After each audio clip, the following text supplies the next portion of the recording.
Hello everyone. माझ्या YouTube चॅनलवरती तुमचं खूप खूप मनापासून स्वागत आहे. आय होप मी अशी आशा करते की तुम्हाला मी जे काही व्हिडिओ बनवते ते तुम्हाला आवडत असतील आणि तुम्हाला त्याचा काही ना काही फायदा होत असेल. अ, यासाठीच तर मी हा सगळा प्रयत्न करत आहे.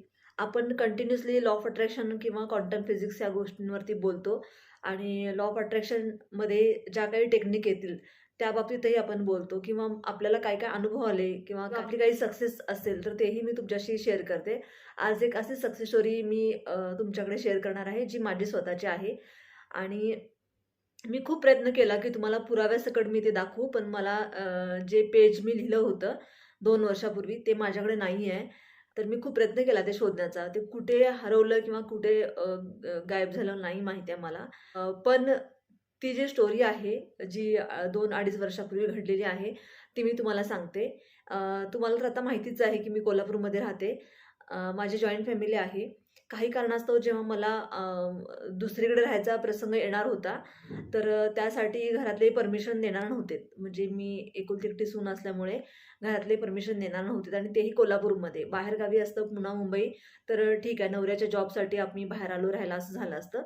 पण कोल्हापूरमधल्या कोल्हापूरमध्येच राहण्यासाठी आम्हाला कधीच परमिशन मिळाली नसती आणि राहणं गरजेचं होतं. काही गोष्टी होत्या. तर त्याच्यासाठी मी लॉ ऑफ अट्रॅक्शनच्या काही टेक्निक्स यूज करण्याचा प्रयत्न केला. तर मी ही टेक्निक 1.5 ते 2 महिने मी फॉलो केली होती.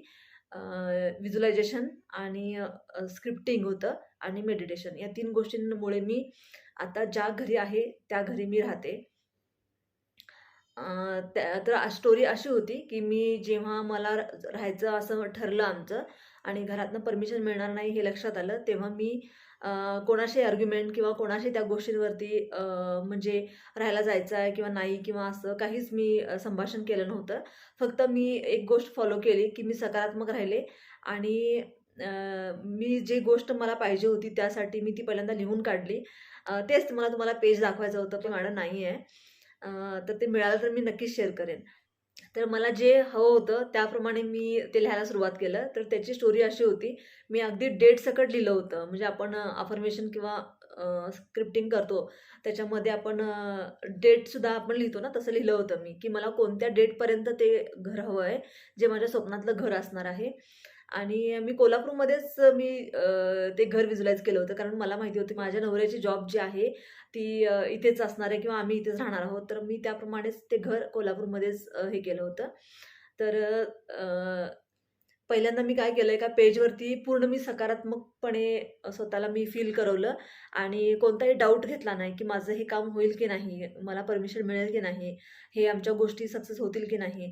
ह्या गोष्टीचा जराही मी विचार न करता मी पॉझिटिव्ह माइंडसेटनं त्या गोष्टी लिहायला घेतली. म्हणजे शंका घेतल्या नाहीत मी आणि स्क्रिप्टिंग लिहायला चालू केलं. तर त्याच्यामध्ये मी आधी पहिल्यांदा डेट घातली होती. आज ही तारीख आहे आणि या तारखेला मी मला हव्या असलेल्या घरी मी राहायला आले आणि त्याच्यानंतर ते घर कसं असेल, कुठं असेल, त्याच्या आजूबाजूला काय असेल हेही मी त्या गोष्टी नमूद केल्या होत्या, त्याच्यामध्ये लिहिल्या होत्या. जसं की जवळच गार्डन असणार आहे, भाजी मंडई, मार्केट वगैरे जे असेल ते जवळच असणार आहे किंवा कोणतंही असं मार्केट जे असतं ना आपल्याला ग्रोसरी किंवा बाकीच्या काही गोष्टी मिळतील, धान्य वगैरे, तर त्या देखील असं मी त्याच्यामध्ये मेन्शन केलं होतं. प्लस एरिया चांगला असणार आहे आणि घर कसं असणार आहे, तर ते मी तुम्हाला अगदी करेक्ट मला अजूनही आठवते. भलेही आता मला 2-2.5 वर्ष झाली इथे राहायला येऊन. पण मी ते जे घर बघितलं होतं ना, तर ते मी असं बघितलं होतं. मी ते ते 1 बीएचके म्हणजे फक्त 3 रूम होत्या त्याच्यामध्ये आणि त्या 3 रूम वेल फर्निश्ड होत्या. म्हणजे पूर्ण फर्निचर होतं त्या घरामध्ये.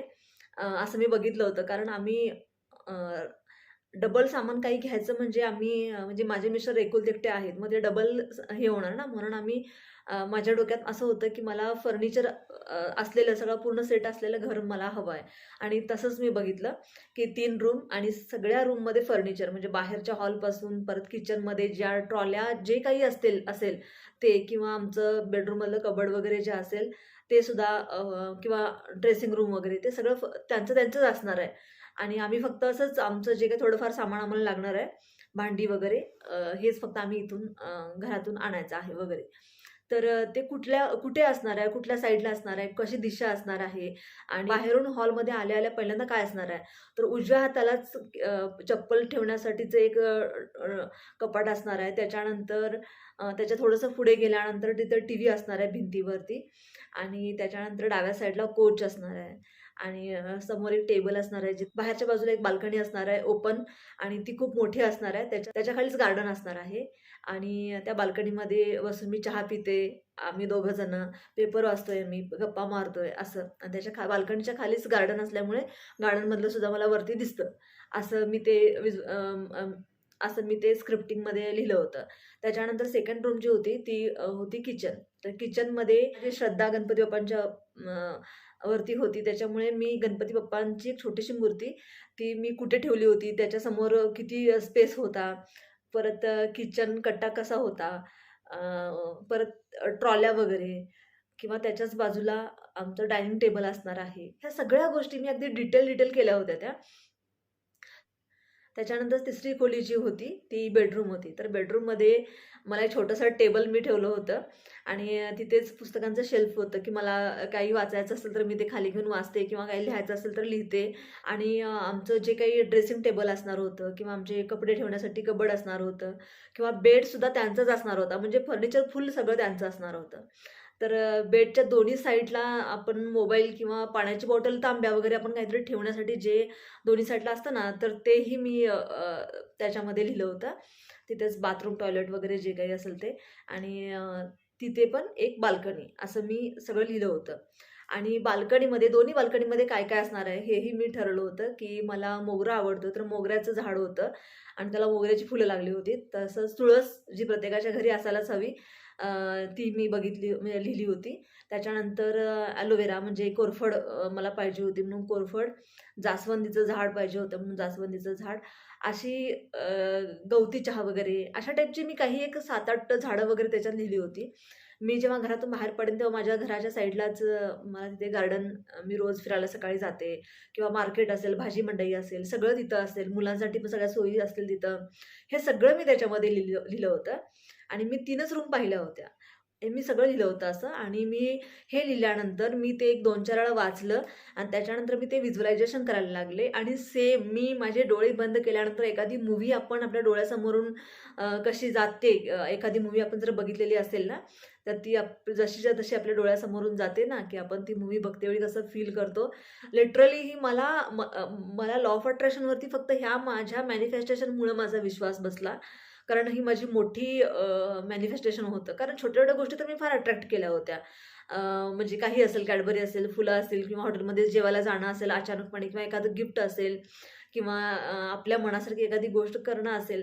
अशा छोट्या-मोठ्या गोष्टी तर मी केल्या होत्या. माझा विश्वास थोडा-थोडा होता. पण ही गोष्ट ही इतकी अमेझिंग गोष्ट होती कारण मी ज्या बॅकग्राऊंडमधनं, ज्या घरातून येते सासरच्या, तर तिथून मला अजिबात परमिशन नव्हती. काही कारणच नव्हतं, की इथल्या इथं सिटीमध्ये एका सिटीमध्ये सेपरेट राहायला जाणं हा काही प्रश्नच नव्हता. म्हणजे काही कारणच नव्हतं असं करण्यापाठीमागं. तरी पण घरातल्यांनी मला खुशी-खुशी पाठवून दिलं. म्हणजे असं नाही की काही प्रॉब्लेम होता किंवा काही, तर मला त्यांनी खुशी-खुशी पाठवून दिलं आणि सगळा माझा बाजार करायला किंवा माझं काही हवं नको ते मला खरेदी करून किंवा ते कलश पूजन वगैरे करतो ना पहिल्या दिवशी, तर ते सगळं करायला माझ्या सासूबाई वगैरे होत्या. तर मला हे खूपच अमेझिंग वाटतं. माझा इतका गाढा विश्वास बसला या गोष्टींमुळे. तर मी ते दररोज मला वाटतं एक मी 1.5 किंवा 2 महिने मी हे केलं. म्हणजे मेडिटेशन मी रोज करतच होते. तर मी आधी मेडिटेशन केलं. त्याच्यानंतर मी स्क्रिप्टिंग जे होतं ते एकदा वाचायची आणि त्याच्यानंतर पूर्ण मी व्हिज्युअलायझेशन करायची. तर मी मेडिटेशन नंतर लगेचच मी व्हिज्युअलायझेशन करायची. कारण आपण त्या मोशनमध्येच असतो ना, की जेव्हा डोळे बंद असतात, श्वासावरती आपलं नियंत्रण असतं किंवा श्वासावर आपलं लक्ष असतं, फोकस असतो श्वासांवरती आणि आपल्या विचारांची गती जी असते ती मंदावलेली असते आणि तेव्हाच आपण शांत डोक्याने मी व्हिज्युअलायझेशन करत होते आणि त्याच्यानंतर मी स्क्रिप्टिंग जे होतं ना, ते मी वाचत होते. हे असं मी रोज सकाळी आणि रात्री म्हणजे सकाळी उठल्या-उठल्या करत होते. कोणी उठायच्या आधी मी उठल्यानंतर हे माझं पहिलं असायचं आणि रात्री झोपायच्या आधी. सगळेजण झोपले आणि त्याच्यानंतर मग मी हे करायचे आणि हे मी 1.5 ते 2 महिने केले. गोष्टी इतक्या पटापट होत गेल्या. घरात हा विषय निघाला. घरातून सहमतीने सगळ्यांच्या आम्ही तिथून बाहेर पडलो आणि त्यापूर्वी जेव्हा मी घर शोधत होतो, तर जे आता मी घर राहते खरं तर थोडंसं ह्याच्यामध्ये चेंज झाला. बाकी सगळ्या गोष्टी बरोबर आहेत. फक्त चेंज काय झाला माहिती आहे का? मी 3 रूम बघितल्या होत्या. 1 हॉल, त्याच्यानंतर किचन आणि बेडरूम. कारण आम्ही छोटं कुटुंब होतं त्याच्यामुळं मी छोटंसंच ते माझ्या ह्याच्याप्रमाणे मी ते व्हिज्युअलायझेशन केलं होतं. पण मला मिळालं कसं 4 रूमचं म्हणजे 2 बेडरूम, हॉल आणि किचन असं मिळालं. मोठी अपार्टमेंट त्याच्यामध्ये ह्या 4 रूम होत्या आणि खाली गार्डन आहे. पण फक्त एकच आहे, की मला ते माझ्या बाल्कनीतून दिसत नाही. कारण माझ्या बाल्कनीच्या बॅक साईडला ते आहे. त्याच्यामुळे ते दिसत नाहीये मला. हां, पण मुलं खाली खेळायला वगैरे जातात. पण ते माझ्या बाल्कनीतून दिसत नाही. तर ह्या 4 रूम आणि मला पूर्ण फर्निचर असलेलं घर हवं होतं.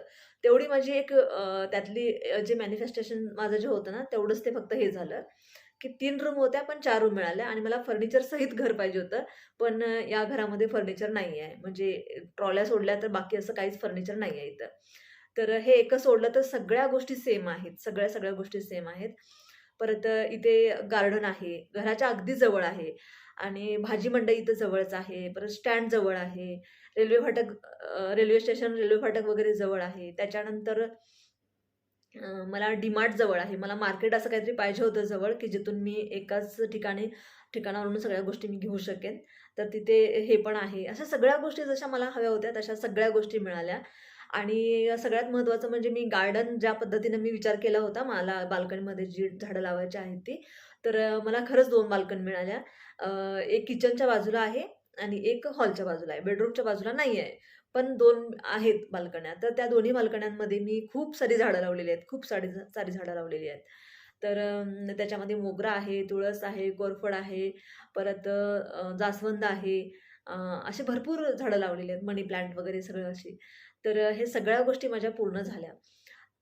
मला ह्या गोष्टीचं फार आश्चर्य वाटतं, की जी गोष्ट मला अशक्य वाटत होती, की ही गोष्ट घडणारच नाही.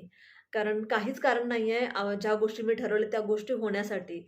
पण युनिव्हर्सने असं काही खेळ खेळला किंवा अशा काही गोष्टी घडवून आणल्या, की अगदी सहजपणे ह्या सगळ्या गोष्टी मॅनिफेस्ट झाल्या आणि आता जे काही आहे मी 1-2 वर्ष, 2.5 वर्ष झालं मी ह्या घरामध्ये आहे. तर मला फार हे अमेझिंग वाटतं आणि फार अविश्वसनीय वाटतं आणि मला पूर्ण विश्वास आहे, तुम्ही जे काही ठरवाल, जे काही मागाल, जे काही तुम्हाला पाहिजे आहे, त्या सगळ्या गोष्टी जशाच्या तशा होतात. तुम्ही विश्वास ठेवा या गोष्टींवरती. माझा पूर्ण गाढा विश्वास आहे लॉ ऑफ अट्रॅक्शनवरती. तेव्हापासूनच मी अजून जास्त माझा विश्वास बसायला लागला आणि त्याच्यानंतरही बऱ्याचशा गोष्टी मी मॅनिफेस्ट करायला लागली माझ्या आयुष्यामध्ये. तर ही आहे माझी सक्सेस स्टोरी. आय होप तुम्हाला ही स्टोरी ऐकून तुम्हाला काहीतरी प्रेरणा मिळाली असेल त्यातून, की ही माझ्यासाठी अशक्य यासाठी होती, की मी माझ्या घरातली एकुलती एकटी सून आणि माझा नवरा कोल्हापूरमध्येच जॉब वगैरे असल्यामुळे बाहेर राहण्याचा काही संबंधच नाही. म्हणजे पुणा-मुंबईला जाणं, तिकडे नवऱ्याच्या जॉबनिमित्त मी राहायला गेले बाहेरगावी असं काही नाहीच आहे. तर कोल्हापूरमधल्या कोल्हापूरमध्येच आणि तेही म्हणजे सगळ्याच गोष्टी नॉर्मल आहेत. येणं-जाणं किंवा ज्या काही गोष्टी असतील त्या म्हणजे असंही काही प्रॉब्लेम नाहीये. तर फक्त मला एक असं पाहिजे होतं काही गोष्टी ज्या मला घडवायच्या होत्या. तर त्या गोष्टीसाठी ह्या गोष्टी मी मॅनिफेस्ट केली होती आणि ते जसंच्या तसं झालं आणि तेही इतक्या कमी वेळामध्ये झालं. जी तारीख मी टाकली होती, तर त्या तारखेनंतरची 1 महिन्यानंतर मला या घरात राहायला मिळालं. म्हणजे ऑगस्ट महिन्याची तारीख टाकली होती, तर मला सप्टेंबर महिन्यामध्ये मी राहायला आले इथं. तर खूपच अविश्वसनीय आहे. तुम्ही विश्वास ठेवा, तुमची स्वप्न पूर्ण होऊ शकतात. फक्त तुम्ही तेवढ्याच डेडिकेशनने आणि तेवढ्याच अंतःप्रेरणेने आणि तेवढ्याच इमोशननं त्या गोष्टी केल्या पाहिजेत. माझा 100% विश्वास आहे. आणि जितक्या लवकर तुम्ही ह्या गोष्टी स्वीकाराल, तितक्या लवकर तुमच्या आयुष्यामध्ये गोष्टी घडायला मदत होतात. कारण जोपर्यंत आपण स्वीकारत नाही, जोपर्यंत आपण विश्वास ठेवत नाही, जोपर्यंत आपण ते डेडिकेशन किंवा तेवढं सातत्यानं आपण करत नाही, तेवढ्याच उशिरा ह्या गोष्टी आपल्या आयुष्यामध्ये आपल्याला कळायला लागतात आणि आपण त्या गोष्टीचा अप्लाय करत नाही आणि आपलं आयुष्य जिथं आहे तिथंच थांबतं. आणि जशा गोष्टी घडायला पाहिजे तशा गोष्टी घडत नाहीत आणि आपण नशिबाला किंवा आपल्या नियतीला किंवा लोकांना, आजूबाजूच्या गोष्टींना आपण दोष देत राहतो. खरं तर सगळं आहे ते आपल्या आतमध्ये आहे. ही गोष्ट तुम्ही जितक्या लवकर समजाल तितक्या लवकरच तुमचं आयुष्य बदलेल. तर माझी ही सक्सेस स्टोरी तुम्हाला कशी वाटली? आवडली का? आवडली असल्यास जरूर कळवा. तुम्ही लाईक करा, कमेंट करा, शेअर करा आणि अजून जर तुम्ही माझ्या चॅनलला सबस्क्राईब केलं नसेल तर सबस्क्राईब करा आणि बेल आयकॉनचं बटन तुम्ही प्रेस करा. जेणेकरून तुम्हाला माझे नवीन-नवीन व्हिडिओ तुमच्यापर्यंत येत राहतील आणि तुम्हाला या सगळ्या गोष्टींचा नक्कीच फायदा होत राहील. तर थँक यू.